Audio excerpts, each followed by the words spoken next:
د لوی بخښونکي خدای په نامه قدرمنو او عزتمندو اورېدونکو سلامونه او نیکې کلمې ومنئ. خوشحاله یم چې نن بیا هم په خدمت کې یم.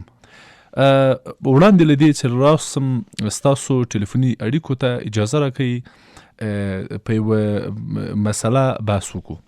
یو مورد چې زه احساس کوم چې په افغانستان کې معمولا ګډې جوړې یا نارینه او ښځینه خاوند او میرمن معمولا هغه په نظر کې نه نیسي وروسته له جنسي رابطې هغه د لرېوالي مسله ده.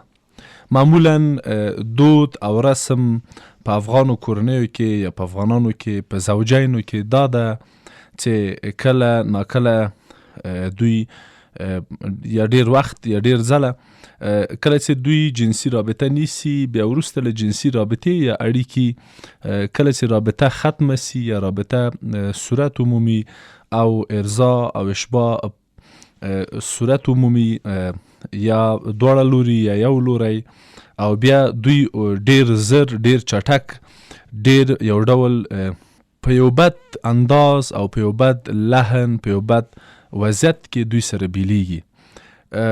په دغه اړوند نن غواړو بحث وکړو دوستانو. دغه یو مسله ده دا په ګډ ژوند کې یوه جدي مورد او جدي بحث ده چې له علمي اړخه ډېرې منفي او بدې پایلې لري. دا چې ولې باید وروسته له جنسي رابطې هم پاتې سو، ولې باید بیا هم حد اقل رابطې ته حد اقل د رومان یا د معاشقې تر بریده ادامه ورکو، علت او دلایل دا دي چې موږ معمولا وروسته له جنسي رابطې وروسته له جنسي رفتاره که دغه حالت حفظ کو او لرې نسو سره څو ګټې لري. اول دا چې د جنسي رابطې د لذت او خوند د ادامې یا تداوم لامل ګرځي. یعنی هغه نارینه او ښځینه چې وروسته له جنسي رابطې بیا هم خپله جسمي تماس یا جسمي رابطه ساتي، له جنسي رابطې وروسته هغوی یو ډول د جنسي رابطې هغه لذت او هغه کیفیت او حالت غځوي او دا کمک کوي له مقابل لوري سره. ډیری ښځینه ډیری ښځې ډیری اړخ ډیری جنسي رابطو کې د ښځو اړخ شکایت کوي، ګیله لري او انتقاد کوي او په کراتو مراتو دا مسله ورته ډیر بد احساس پیدا کوي.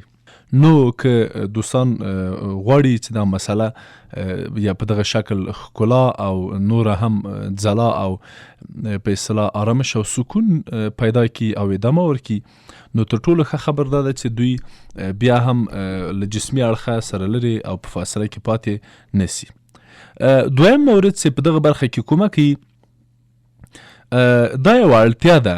یعنی وروسته له جنسي رابطې د هورمونونو ترشح، د بدن حالت، د بدن وضعیت دې ته اړتیا لري چې بیا هم هغه دواړه لوري هغه په اصطلاح غیږ یا هم آغوشي ته ادامه ورکړي. دا د جنسي رابطې د سکون، د آرامش او د جنسي رابطې د ښه پای، د جنسي رابطې د ښه ختم لپاره یو ضرورت ده، یو مثبت کار ده.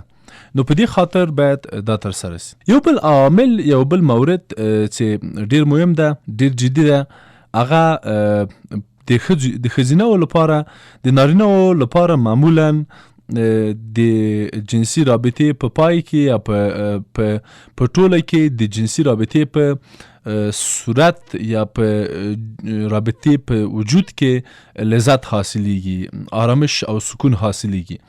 اما د ښځینه‌و لپاره د پاتې کېدو په برید لذت حاصلیږي، د هم آغوشۍ یا د غیږې په غیږ کې د نیولو په صورت کې آرامش سکون پاتې کېږي.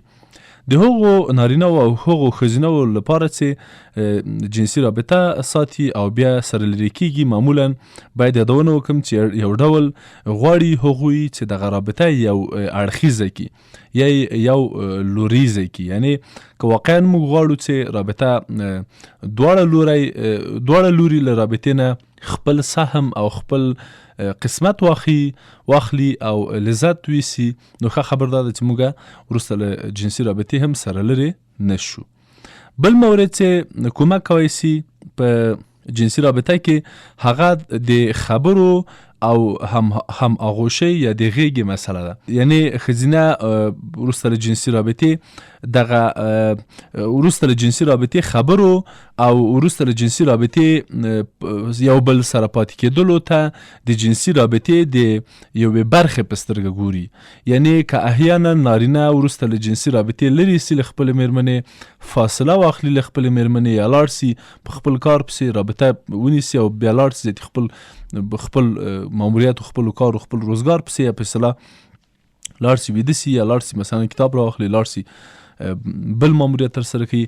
ښځینه داسې فکر کوي چې دا رابطه خلاصه نه سوه، یعنی دا رابطه یو ډول نیمکله سوه. په اصطلاح په عام اصطلاح نیم په ډول نیم په زرنده پاتې کېږي دا مسله. یعنی په ټوله کې ډېره جدي او ډېره مهمه مورد او اړخ په جنسي رابطه کې د پاتې کېدو مورد ده چې ښځینه ورته د رابطې د دوام حیثیت ورکوي. دا مورد. بل مورد چې ډېر مهم ده په جنسي رابطه کې د دې زوجینو یا د ښځې او د نارینه پاتې کېدل وروسته له جنسي رابطې د دوی شکونه او اندېښنې لرې کوي، او برعکس که دوی یو بل سره پاتې نسی، دا مورد د دې لامل ګرځي چې یو لوری یا دواړه لوري یا یو لوری چې هغه معمولا ښځینه وي داسې احساس وکړي چې ګڼې استفاده رانه وسوله، ګڼې په اصطلاح د زه خپل هغې خپله موخه خپله هدف یې ترسره سه د خاوند مې او لاړه، زه یو ډول په اصطلاح سوء استفاده ورسره شکه، یو ډول له استفاده سومه، یو ډول یعنی د یو متا په سترګه راته وکتل سول، په اصطلاح د یو کاغذ په سترګه راته وکتل سول، د یو ټیشو پیپر په شکل استعمال سومه او په اصطلاح د کثافاتو قوطي ته او په اصطلاح ځای ته ورخطا سومه. او دغه احساس واقعا په ګډ ژوند کې وژونکی احساس ده، نارامونکی احساس ده او ډیر بد عواقب او بد تاثیرات شیندي د ښځې او د نارینه په ژوند کې. زه غواړم دا ووایم چې په جنسي رابطه کې یوازې اورګازم شرط نه ده، یوازې اورګازم ته یا د نارینه‌و لپاره یا د ښځینه‌و لپاره په عامه اصطلاح خلاصېدل مهم نه دي، د دوی لپاره هم آغوشي او سره پاتې کېدل، نږدې پاتې کېدل او بیا هم جسمي تماس او بیا هم رابطه ساتل مهم دي. یعنی د جنسي رابطه موږ هله وایو چې وروسته له اورګازم نه هم پاتې سي رابطه، وروسته له اورګازم نه هم ادامه ورکړل سي. دا مورد کمک کولی سي، یعنی یو ډول ښه احساس ورکوي هم نارینه او هم ښځینه ته، او برعکس دواړو ته بد احساس ورکوي، ښځینه ډېر ترې متاثره کېږي. بل مورد چې مهم ده ډېر جدي، هغه د پر جنسي رابطه کې د پاتې کېدلو اصل ده. یعنی هر څه، هر کار، هر مورد، هر اقدام، هر کړنه په د انسان اصول لري. یعنی که څوک غواړي چې سیاست وکړي، سیاست اصول لري. که څوک غواړي چې مطالعه وکړي، مطالعه خپل اصول لري. که څوک غواړي چې تجارت وکړي، تجارت خپل اصول لري. مثلا که څوک غواړي چې یو 2 رکعاته نفل وکړي، د اوس د سي راپاڅېږي یو 2 رکعاته نفل وکړي، هغه نفل خپل اصول لري. حتی د نفل نیت له سنت او فرض و واجب لمنځونو سره فرق کوي. نو جنسي رابطه هم ځینې اصول لري چې یو اصل وروسته له جنسي رابطې پاتې کېدل یا هم آغوشي او له جسمي اړخه تماس لرل دي. بل مورد د شکایت ده. یعنی معمولا شکایت پیدا کیږي.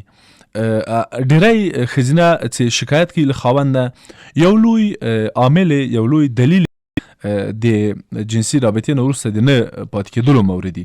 یعنی دغه په یو ډول په یو شکل ښځینه ته بد احساس